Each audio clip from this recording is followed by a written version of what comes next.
a gente vai seguir falando do Dark Horse, porque foram divulgados aí nos últimos dias mais detalhes, né, sobre esse filme do Jair Bolsonaro. Segundo o jornal Globo, o Lula é mencionado em vários momentos do roteiro, principalmente por meio de imagens de arquivo e também de referências nos diálogos. A presença do presidente é limitada a imagens de notícias históricas e citações de outros atores. Por exemplo, no filme, depois do episódio da facada, o Bolsonaro desconfia que uma das integrantes da equipe médica é a adoradora de Lula. E durante a preparação para a cirurgia, o personagem do Jair afirma o seguinte: ele disse tesouras? Eu já não fui cortado o suficiente? E o que eles tiraram? Eles vão colocar de volta? E se essas pessoas forem esquerdistas, adoradores do Lula? Aquela enfermeira tem um olhar frio. O Adélio Bispo, que é o autor da facada no Bolsonaro, aparece no Dark Horse como Aurélio Barba e retratado como alguém com um histórico de militância e ligações com diferentes grupos da esquerda. E durante uma passagem no filme, ele afirma que esteve em um grupo identificado como FLP, ou Far Left Progressives, ou Progressistas da Extrema Esquerda, e até com os marxistas, mas que desistiu porque o grupo, segundo ele, usava droga. Quem também aparece no Dark Horse é a senadora Damares Alves. Ela é vivida pela personagem Dolores, que é uma mulher mística, branca, com dreadlock e um visual meio xamânico, e de acordo com relatos da integrantes aí da produção. No longa, a personagem da Damares dá a Bolsonaro pílulas mágicas para ajudar o Bolsonaro na recuperação. Então, podia estar bom, né? Já estaria bom. Já estaria bom demais. Mas aí tem um momento, que eu acredito que seja o momento mais sublime do cinema mundial. Eu não me lembro de nada assim. É que o Bolsonaro está conversando com uma pessoa chamada Hugo. Aí o Bolsonaro diz: bandeiras? Temos bandeiras? Porque vai ter um evento. Aí o Hugo diz: claro. Você tem um discurso? Aí o Bolsonaro fica até meio ofendido assim, meio, como discurso? Aí presta atenção, Rafael. Nunca me aconteceu esse fenômeno. Se um dia acontecer, eu vou me preocupar muito. Ele: não preciso, Hugo. Falo do coração, da minha alma, das minhas bolas.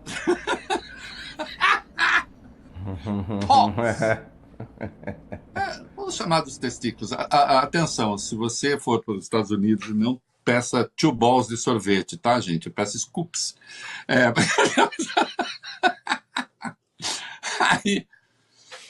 Aí o Hugo diz: só mesmo pessoas como nós para falar com as bolas, né?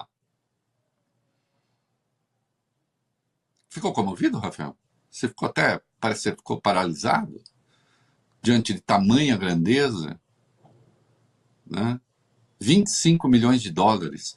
Aí eles riem, como só velhos amigos riem e se dirigem para uma porta no final. É isso. Quer dizer, esse pessoal não é só um atentado ético, também é um atentado estético. Eu imagino até que, dada a riqueza do diálogo, isso possa ser obra do Mário Frias mesmo. Eu acho que isso pode ter saído da cabeça do Mário Frias. Uma peça de campanha eleitoral, eleitoreira, vulgar, absurda, né? Lançaram um outro documentário aí que está nos cinemas, também com o roteiro do Mário Frias, mas isso virou. Ele é o nosso Matt Damon. Não só ele é um grande ator, como ele também é diretor, roteirista. O cara é um espetáculo, né? E está sendo um mico, né? Porque às vezes tudo tem limites, talvez até para a turma deles. Não é mesmo? É isso. Reinaldo, talvez ele seja um gênio indomável, para falar um filme do Matt Damon, né, que você citou aí. Exatamente. É o próprio gênio indomável. A gente olha para a cara dele, a gente vê ali, né? Ô, Reinaldo, bora falar de pesquisa. Falar de pesquisa eleitoral, porque a Datafolha foi divulgada no sábado e mostra aí o Lula e o Flávio Bolsonaro com 45% das intenções de voto na simulação de segundo turno. Foram ouvidos 2.004 eleitores entre terça e quarta. O que é que isso significa? Que o levantamento não mediu o impacto do escândalo das conversas entre o Flávio e o Daniel Worcaro. Em abril, o Lula tinha 45 e em março 46. E Flávio tinha 46 em abril, 43 em março. A margem de erro é de 2 pontos percentuais para mais ou para menos. Olha, eu escrevi a respeito no sábado aqui no Metrópolis, né? Porque nós trabalhamos, não tem essa, aqui é 7%. A pesquisa nasceu morta, né, pá? Cara, na verdade, cada um faz o que quer, mas é uma pesquisa que é mais útil para medir nível de colesterol, como escrevi, nível de açúcar no sangue, tal, do que para medir, para regar jardim, pode servir, fertilizar o jardim, do que como retrato do momento. Pesquisa é retrato do momento, sim. Só que o momento que o Datafolha pegou é um momento velho. Não fazia o menor sentido. Uma pesquisa, achei um despropósito ter publicado, cada um faz o que quiser, mas antes de um evento que se dá... Tanto é que o Datafolha vai fazer outra. Vai fazer outra. Novas entrevistas agora entre quarta. E o levantamento será divulgado na sexta mesmo, dia 22. Porque, atenção, os trackings do PL, efeito desastroso. O feito por um banco, idem. O da Atlas faz tracking diário. Tracking é levantamento telefônico, para quem não sabe. Né? A margem de erro é um pouquinho maior e tal, às vezes, mas também dá um pouco panorama. Na sexta, às 11, o Lula tinha em votos úteis, em votos válidos, ele tinha uma diferença de 8 pontos em relação ao Flávio.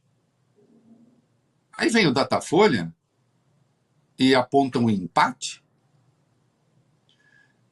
Sim, avisa que foi antes. Mas que sentido faz ter publicado uma pesquisa feita antes?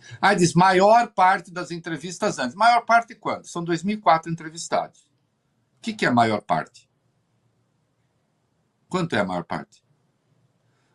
2003 ou 1003? Não sei. Né? Então, evidentemente, não media nada. Né? Não serviu para nada, não dá conta do que está acontecendo. E mesmo as outras avaliações, que tem a ver com o governo, com não sei o que e tal, tudo um pouco fica meio contaminado, porque a pesquisa é a mesma, né? É o mesmo ambiente que se faz a pesquisa. Então, realmente, não fez o menor sentido publicar essa pesquisa. Né? Mas publicar, enfim, é isso. Vamos ver agora as outras, né?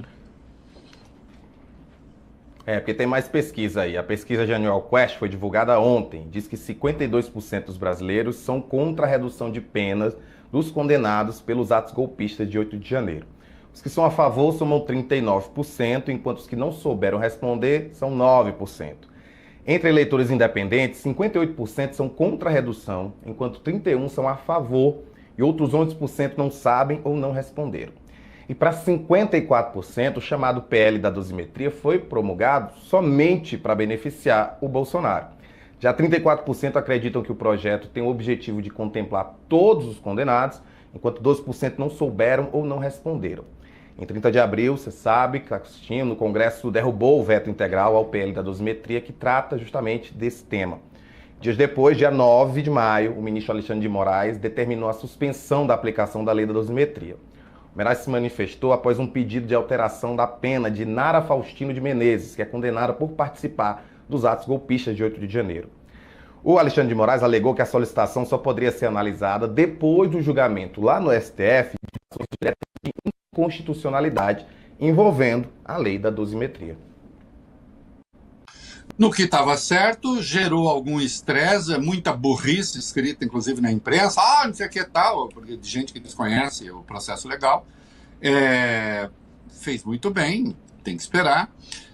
Agora, veja, engraçado, porque assim,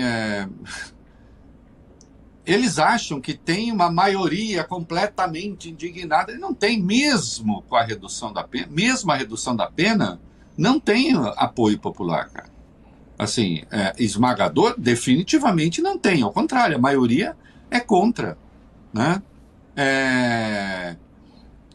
34, acredito que o projeto tem o objetivo de contemplar todos os condenados. Mesmo esses estão enganados, né? E 39, os que são a favor, é menos, certamente, do que o bolsonarismo supunha, né? Então, fez muito bem o Lula em vetar, né? E o Congresso houve por bem fazer o que fez, né?